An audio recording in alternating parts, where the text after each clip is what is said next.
Thomas Soto. Tout le monde, à commencer par nous, les clients, veut des prix bas dans les grandes surfaces. Bonjour donc Nicolas Barré. Thomas. La question c'est de savoir s'il faut mettre le haut là, si ça détruit des emplois et si ça provoque des faillites en cascade.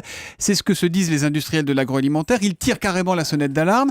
Ils ont raison ou ils exagèrent un petit peu là, nos amis? Non, je crois qu'ils sont vraiment au bout du rouleau. Vous savez, bon, tous les ans c'est la même histoire. Vous avez ce bras de fer entre des industriels qui effectivement veulent maintenir leur marge et puis des grands distributeurs qui veulent les prix les plus bas possibles. Sauf que cette année, c'est pas comme les autres années.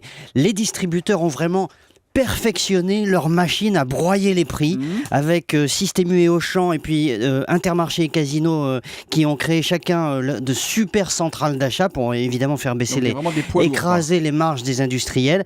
Et donc il va y avoir des morts. Alors on ne s'inquiète pas pour Coca-Cola ou Nestlé, ils vont pas faire faillite, mais enfin il y a tout un tas de PME du secteur qui sont trop sans doute franco-françaises, qui n'arrivent pas à exporter et qui vont beaucoup souffrir. Ça veut dire quoi? Que seules les grandes marques vont être armées contre cette machine à broyer les prix, c'est ça? Alors en fait, pas tout à fait. Les grandes marques, ce qui se passe, c'est qu'elles se concentrent sur un nombre limité de marques, justement, sur des best-sellers. Par exemple, Danone a 5 ou 6 grandes marques qui font plus d'1 milliard d'euros de chiffre d'affaires et du coup, ça leur donne du pouvoir face aux distributeurs.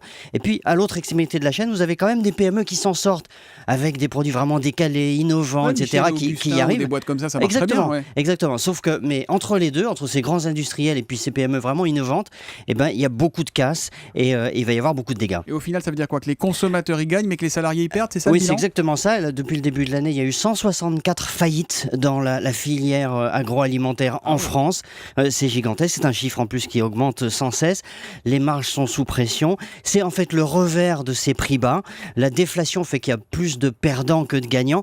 Et donc, j'allais vous dire, la prochaine fois que vous verrez sur un produit prix en baisse, c'est une bonne nouvelle, vous pouvez vous dire, pour votre porte-monnaie, mais il y a peut-être derrière ça une mauvaise nouvelle pour des producteurs qui n'arrivent plus à joindre les deux bouts et donc au bout de la chaîne pour des salariés qui risquent de perdre leur emploi. C'est un peu la loi de la jungle de la grande distribution. Et même si le client en bout de chaîne n'est pas forcément responsable du système. Voilà, mais le client est aussi salarié. C'est vrai. On est un peu schizophrène dans les supermarchés. Même l'édito éco de Nicolas Barré, directeur de la rédaction des Échos, c'est tous les matins à 8h10 sur Europe 1. Merci Nicolas, lundi. Thomas Soto.